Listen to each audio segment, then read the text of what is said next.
दहन अभिक्रिया, दहन जिसको हम बोलते हैं कंबस्चन रिएक्शन। इसका इंग्लिश हम नहीं लिखेंगे, स्पेलिंग हार्ड है, हम नहीं लिखेंगे।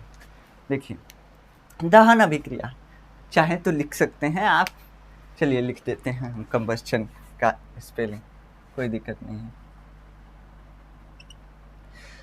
COMBUSTION, ठीक, कंबस्चन रिएक्शन। ठीक, ये हो गया कंबस्चन रिएक्शन। अब ये कंबस्चन रिएक्शन जो है, दहन अभिक्रिया, ये क्या है? हम बताए हैं किसी भी चीज़ का जलना क्या है? दहन है। तो जब किसी चीज़ के साथ ऑक्सीजन मिल जाता है उसका दहन होता है। जब कोई चीज़ ऑक्सीजन की उपस्थिति में जलता है तो उसको क्या बोलते हैं? दहन बोलते हैं। तो बस इतना लिख लीजिए, यही लिखना है हमको इसमें। जब कोई पदार्थ ऑक्सीजन की उपस्थिति में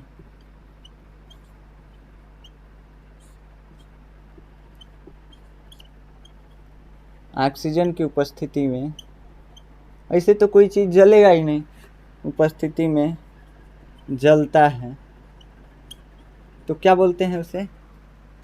तो यह प्रक्रिया दहन कहलाती है। तो यह प्रक्रिया क्या कहलाती है? दहन कहलाती है।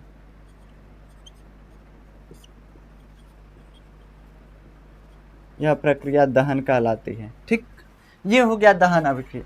और ये जो अभिक्रिया होती है इसमें हमको ऊष्मा मिलता है, लिख सकते हैं इस प्रक्रिया में ऊष्मा मिलता है। यह जो है यह जैव रासायनिक अभिक्रिया नहीं है। देखिए श्वसन और दहन दोनों में क्या हो रहा है? चीज़ों का ऑक्सीकरण हो रहा है। यहाँ पे ग्लूकोज का ऑक्सीकरण हुआ तो श्वसन हो गया।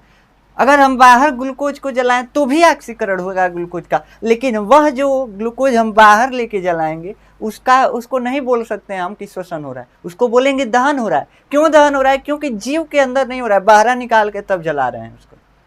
तो जब ग्लूकोज शरीर के अंदर ऑक्सीकृत हो रहा है तो उसका श्वसन हो रहा है, मतलब कि हमारा श्वसन हो रहा है, ग्लूकोज का ऑक्सीकरण हो रहा है जिससे हमारा श्वसन हो रहा है, वह श्वसन अभिक्रिया है। जब किसी जीव के शरीर के अंदर इसका ऑक्सीकरण हो, लेकिन ग्लूकोज को हम बाहर निकाल के अगर जला दिए तो क्या हो गया? उसका दहन हो गया, यानी कि कंबस्चन हो गया। ठीक, समझ में आया? तो ऐसे लिख सकते हैं। दूसरा चीज क्या है? यह जो कंबस्चन रिएक्शन है, दहन अभिक्रिया है, इसमें ऊष्मा मिलता है। यह ऊष्माक्षेपी अभिक्रिया है। यह ऊष्माक्षेपी अभिक्रिया, ऊष्माक्षेपी अभिक्रिया है। ठीक, ये तो आप समझ ही रहे होंगे कि ऊष्माक्षेपी का मतलब कि ऊष्मा मिलता है। जब किसी चीज़ को जलाते हैं तो गर्मी हमको मिलता है, मतलब कि गर्म लगता है। जैसे अब आगे को छुएंगे तो कैसा लगेगा? ठंडा लगेगा, गर्मी लगेगा, तो वही है, यह ऊष्माक्षेपी अभिक्रिया है। इसका रिएक्शन आप लिख सकते हैं C+O2 बराबर CO2, पहला लिख सकते हैं। दूसरा रिएक्शन लिख सकते हैं H2+O2, जब हाइड्रोजन को ऑक्सीजन की उपस्थिति में जलाया जाता है H2O बनता है, जल बनता है। तो ये भी ऑक्सीकरण है, ये भी दहन है, लिख सकते हैं, कोई दिक्कत नहीं है। जो भी चीज़ आप लिखना चाहें लिख सकते हैं, जिसका भी दहन कराना चाहें। यहाँ पे हीट लिख सकते हैं, दोनों के ऊपर हीट का चिन्ह लगा सकते हैं, डेल्टा, बस। ठीक, तो ये हो गया दहन अभिक्रिया। चलिए अब तीसरी अभिक्रिया के बारे में समझते हैं, जो है संक्षारण। और इसको ध्यान से समझिएगा, कहाँ से कि है तो हलवा था, थोड़ा सा संक्षारण वगैरह जो है थोड़ा सा वो भी कोई डिफिकल्ट नहीं है। संक्षारण मतलब जंग लगना, जंग लगना मतलब लोहा में मूर्छा लगते हुए नहीं देखे हैं क्या? तो ये जो जंग लगना है यही संक्षारण कहलाता है। हेडिंग लगाइए संक्षारण, कोरोजन, क्या बोलते हैं इसको? कोरोजन। संक्षारण, संक्षारण, कोरोजन इसको हम बोलते हैं।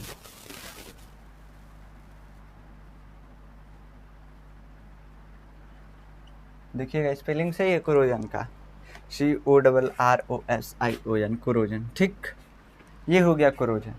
अब ये क्या होता है? संक्षारण क्या होता है? तो जब कोई चीज ऑक्सीजन, आर्द्रता, नमी, वायु के संपर्क में आता है तो वो ऑक्सीकृत हो जाता है, और इसी को हम क्या बोलते हैं? संक्षारित हो जाता है। इसी को हम क्या बोलते हैं? संक्षारण बोलते हैं। जब धातुएं नमी, आर्द्रता और वायु के संपर्क में आती हैं, वायु में से ऑक्सीजन से ठीक। नमी, नमी मतलब जल। जैसे मान लीजिए भीगा हुआ जमीन है, उस पर लोहा रख देंगे, मुरझा जाएगा नीचे से, देखते हैं ना, मुरझा जाता है, झरने लगता है, तो वो क्या होता है, मुरझा लगने लगता है, यानी उसका संक्षारण हो रहा है, लोहे का संक्षारण हो रहा है। ठीक। उसके बाद देख सकते हैं चांदी, चांदी जो है उसके ऊपर काला पड़ने लगता है, तो उसका भी संक्षारण हो रहा है। तांबा, तांबा का भी बताया कि हरा परत चढ़ जाता है, हरा जो उसका मूर्छा लगता है वो हरा लगता है। चांदी का मूर्छा ब्लैक, और लोहा का मूर्छा भूरा कलर का, समझ रहे हैं। मूर्छा नहीं, उसको संक्षारण बोला जाता है। इसे सिंपल भाषा में समझाने के लिए बोल रहे हैं। अब देखिए संक्षारण जो होता है, कोरोजन, ये क्या है, तो जब धातुएं नमी, आर्द्रता, वायु, अम्ल आदि के संपर्क में आती हैं। अम्ल के संपर्क में भी अगर मान लीजिए कि किसी चीज पे लोहा है, लोहा पे अगर हाइड्रोक्लोरिक एसिड गिर गया तो मुरझा जाएगा। जहां पे गिर जाएगा ना हाइड्रोक्लोरिक एसिड, उसको काट देगा, मुरझा देगा, मतलब मूर्छा उस पर लग जाएगा। ऐसे ही आप मान लीजिए सल्फ्यूरिक एसिड गिरा दिए, तभी भी वो मुरझा जाएगा, मतलब कि उसका संक्षारण हो जाएगा। तो जब किसी धातु पे हम अम्ल की अभिक्रिया कराते हैं तो उसका संक्षारण हो जाता है। चाहे उसको वायु में खुला छोड़ दें तो भी संक्षारण हो जाएगा। लोहा को ऐसे खुला छोड़ दिया जाए, रख दिया जाए, तो वो मुरझा लगने लगता है। कहें कैसे कि वो वायु से जो है रिएक्शन कर रहा है। वायु में भी किससे, तो ऑक्सीजन से। ऑक्सीजन से रिएक्शन करके और क्या बना रहा है, संक्षारण कर रहा है, जिससे कि वह अपना ऑक्साइड बना रहा है। ऑक्साइड बना करके और रिएक्शन करता है, जिससे कि उसका संक्षारण हो जाता है। जैसे फेरिक ऑक्साइड बनता है लोहे में। ठीक। अभी हम उसका रिएक्शन भी आपको लिखवा देंगे। देखिए एल्युमिनियम ऑक्साइड बनता है, कॉपर ऑक्साइड बनता है, बहुत चीजें बनती है। जब किसी चीज का ऑक्साइड बन गया मतलब उसका मूर्छा लग गया, बस सिंपल सा बात है। ठीक। तो ये क्या है, जब धातुएं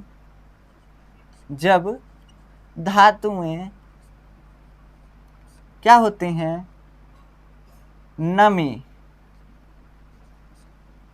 नमी, आर्द्रता, आर्द्रता को ही नमी बोलते हैं यार, वायु लिखो यहाँ पे, वायु, आर्द्रता, अम्ल आदि के संपर्क में आते हैं।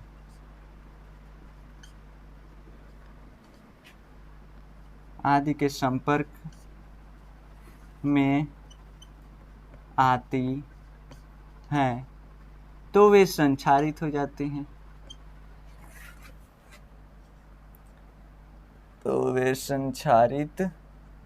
हो जाते हैं जिसे धातुओं का संक्षारण कहते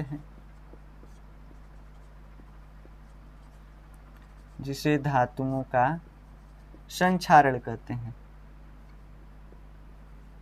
हमारा राइटिंग देख रहे हैं कितना बढ़िया है, संक्षारण कहते हैं, बहुत बढ़िया है। देखिए नज़र मत लगाइए। देखिए यहाँ पे जब धातुएं वायु, आर्द्रता, नमी आदि के संपर्क में आ जाती हैं, वायु, आर्द्रता, अम्ल आदि के संपर्क में आ जाती हैं तो उनका संक्षारण हो जाता है। आर्द्रता और नमी एक ही चीज़ है। नमी का मतलब ये होता है, आर्द्रता समझते हैं, वायु जो है ना ठंडा हो गया, मान लीजिए बरसात के मौसम में वायु में आर्द्रता आ जाती है। आर्द्रता मतलब थोड़ा थोड़ा उसमें पानी लगेगा, ड्रॉपलेट लगेगा, वायु में लगेगा कि पानी है। ठीक। तो वो क्या है, आर्द्रता है। यहाँ पे चाहे तो आप नमी भी लिख सकते हैं, नमी भी कोई दिक्कत नहीं है। नमी, वायु, आर्द्रता, अम्ल आदि के संपर्क में।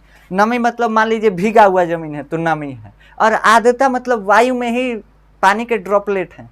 ऐसे लगता है ना कि हवा में पानी के ड्रॉपलेट है, ऐसे नहीं। अगर आपको विश्वास हो रहा है कि हवा में पानी के ड्रॉपलेट हैं तो आप क्या कीजिए, फ्रिज से पानी निकाल के बाहर रखिए, एकदम ठंडा ठंडा।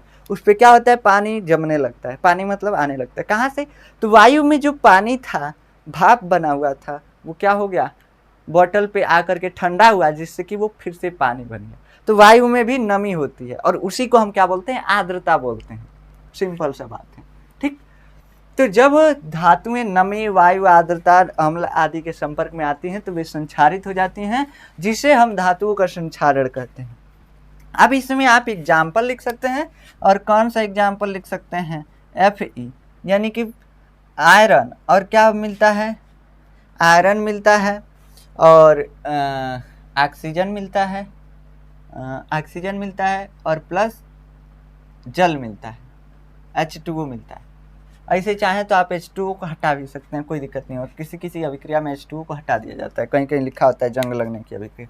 और ये किसके जंग लगने की अभिक्रिया है, लोहे के जंग लगने की, लोहे पर जंग लगना। हम छोटा सा लिख दिया, आप चाहें जंग लगना, चाहें तो बड़ा सा हेडिंग लगा लीजिएगा। ठीक, जब ये अभिक्रिया होती है तो क्या होता है, ये बनता है Fe2O3, Fe2O3 इंटू XH2, यही बनता है हमारा। ठीक, क्या बनता है, Fe2O3 इंटू XH2O, यानी कि ये जो है ये क्या है, मूर्छा का सूत्र है। मूर्छा मतलब जो लोहे पे जंग लगता है, उसी जंग का ये सूत्र है। ठीक, अब इसको आप चाहें तो बैलेंस भी कर सकते हैं, कोई दिक्कत नहीं है बैलेंसिंग में।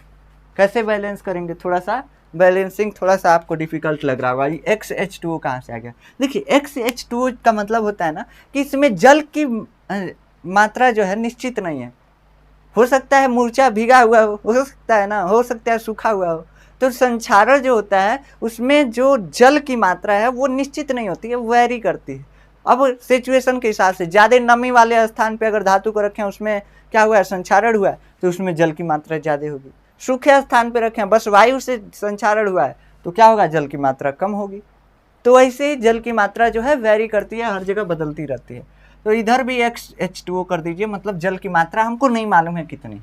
ठीक, यहाँ से चाहें तो आप बैलेंस कर सकते हैं। इसको बैलेंस कैसे करेंगे, तो इसको कर दीजिए आप, इसको कर दीजिए 3 अगर करेंगे तो वो 3 ठीक है। Fe2O3 XH2O, इधर से आप इसको 2 लगा सकते हैं, कोई दिक्कत नहीं है। ठीक, ऐसे चाहें तो बैलेंस कर सकते हैं।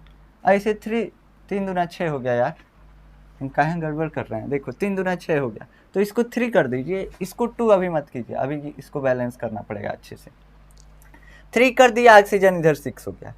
कहें 2 नहीं किए हैं, 2 करते तो 4 हो जाता, और इधर तो 3 है, तो 3 कर दिए यानी कि 6 हो गया ऑक्सीजन। इधर भी हम क्या करें, अगर 2 से गुणा कर दें, तो 2 से गुणा करने पे क्या हो गया, ऑक्सीजन 3 दूना 6 हो गया, 3 दूना 6 हो गया कि नहीं हो गया। और यहाँ पे देखिए जल को हमको बैलेंस से नहीं करना है, हमको मालूम ही नहीं रहता है जल क्या है, जल कितना है, नहीं मालूम है, हम कहाँ से बैलेंस करेंगे, छोड़िए वैसे जल को, बस इतने पे ध्यान देना हमको। XH2O अलग है, मान लीजिए उसको, ऐसे तो इसी के साथ होता है, लेकिन उसको बैलेंस करते समय अलग मान सकते हैं। 3O2 हो गया, 3O2 का मतलब 6 ऑक्सीजन का परमाणु, इधर 2 Fe2O3 हो गया, यानी ये क्या हो गया, फेरिक ऑक्साइड हो गया। और ये फेरिक ऑक्साइड में ऑक्सीजन कितना, 6 है, इधर भी ऑक्सीजन 6 है। और ये आयरन कितना है, आयरन जो 2 दूना 4 है, इधर 4 से गुना कर दीजिए, हो गया, इधर भी हो गया। आप चाहें तो ऐसे बैलेंस कर सकते हैं, आप चाहें तो ऐसे बैलेंस कर सकते हैं। इसको कैसे बैलेंस करेंगे, 3 करना है ना, 3 करना है, तो इसको बैलेंस करने के लिए आप 3/2O2 कर सकते हैं, 3/2O2। 2 से 2 खत्म हो जाएगा, 2 से 2 खत्म हो जाएगा, तब F के आगे बस 2 लगा देंगे, हो जाएगा। 3/2O2 कर देंगे तो 2 से 2 खत्म हो जाएगा, 3 ऑक्सीजन का परमाणु हो जाएगा। लेकिन ये थोड़ा भद्दा लग रहा है, ऐसे लिखा रहता है ज़्यादातर, ऐसे ही हम दोनों लिख दे रहे हैं आपको, Fe। और ये रिएक्शन हम बैलेंस क्यों कर रहे हैं, क्योंकि ये बैलेंस करके लिखना पड़ता है, एग्जाम में अगर आएगा तो इसको बैलेंस करके ही लिखिएगा, इसीलिए हम इसको बैलेंस करके लिख रहे हैं, नहीं तो हम आपको बैलेंसिंग सिखा चुके हैं। ठीक, इसको आप लिख सकते हैं, ये तो हो गया पहला बैलेंस करने का रूल। दूसरा आप लिख सकते हैं Fe2O3 इंटू XH2। 2 तरीके से इसको बैलेंस किया जा सकता है, पूरा पूर्ण संख्याओं का गुणा करके, चाहे बट्टे वाली संख्याओं का गुणा करके। यहाँ पे बट्टे में संख्या लिए हैं, यहाँ पे पूर्ण संख्या लेंगे तो 3, और इधर लगा देंगे 2, 2 3 6 हो गया, इधर 4। ये हो गया आयरन पे मूर्छा लगना, यानी मूर्छा लगना मतलब जंग लगना। तो ये जंग लगने की अभिक्रिया। अब जंग लगने से बचाना भी है, हमको चीज़ों को बचाना भी है, इसके बारे में हम डिस्कस कर चुके हैं ऑलरेडी 9th क्लास में। हम तो 9th क्लास नहीं पढ़ाए हैं, लेकिन आप पढ़े होंगे अगर 9th क्लास में, तो आपको मालूम होगा कि संक्षारण को कैसे रोका जा सकता है। तो आप हेडिंग लगाइए, संक्षारण को रोकने के उपाय, संक्षारण को रोकने के उपाय, संक्षारण को रोकने के उपाय, रोकने के उपाय। चलिए देखिए, संक्षारण को रोकने के पहला उपाय क्या है? तेल या ग्रीस लगाकर, तेल या ग्रीस लगाकर। ये कैसे? तेल और ग्रीस लगा देंगे तो इससे हो जाएगा? देखिए, संक्षारण क्यों होता है?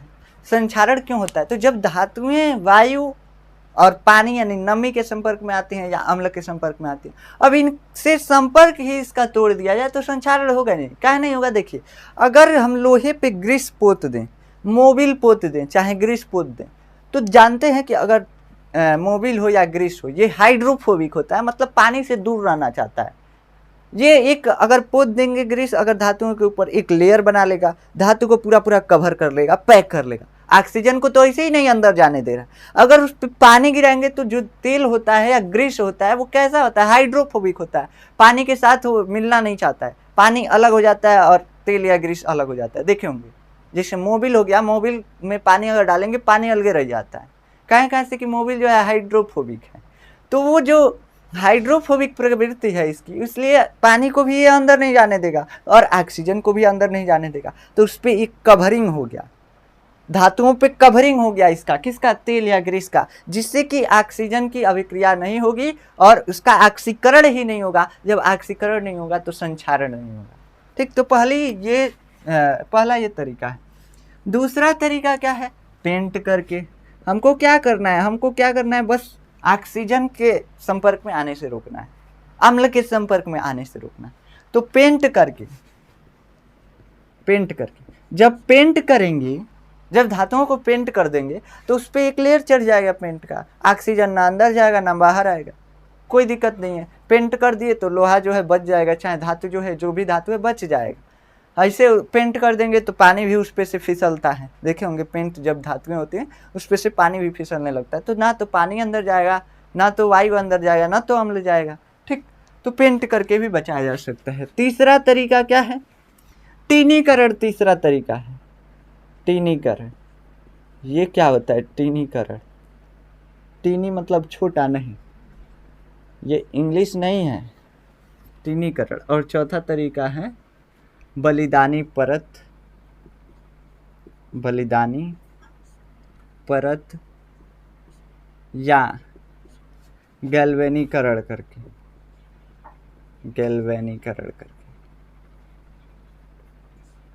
ठीक, चलिए इसको समझते हैं ये क्या है। देखिए, टीनीकरण क्या है? टीनीकरण का मतलब मिश्र धातुएं बनाना। जैसे स्टील देखे होंगे, स्टील पे कभी जंग लगता है, अब तो लोग क्या कर रहे हैं, छत पे स्टील का रेलिंग लगवा दे रहे हैं, सीढ़ी पे स्टील का रेलिंग लगवा दे रहे हैं, चमक रहा है, एकदम चमक है उसमें, लग रहा है कि चांदी जैसे एकदम चमक रहा है।